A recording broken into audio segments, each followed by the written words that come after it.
Nasira ang ilang bahay at sasakyan sa Tondo, Maynila kasunod ng malakas na pagsabog habang sinasalubong ang bagong taon. Ayon sa mga taga-barangay, hindi pa nila tukoy kung anong klase ng paputok ang sumabog. Balitang hatid ni Jomar Apresto. Ayaw ko yan yung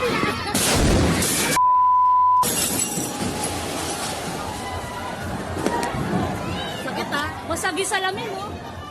Malakas na pagsabog ang umalingaw-ngaw sa Nara Street, Barangay 227 sa Tondo, Maynila, 10 minuto matapos ang salubong sa bagong taon. Sa lakas ng impact, nawasak ang bahagi ng ilang bahay na yan na halos katabi lang ng mismong barangay. Maging ang motorsiklo at tricycle na yan, nasira rin sa pagsabog. Sinubukan namin makipag-ugnayan sa isa sa mga may-ari ng bahay pero tumanggi siyang humarap sa kamera. Ayon naman sa barangay, hindi pa nila masiguro kung anong klase ng paputok ang sumabog pero isang lalaki raw ang nakita na tumambay sa tapat ng mga nasirang bahay ilang segundo bago ang insidente.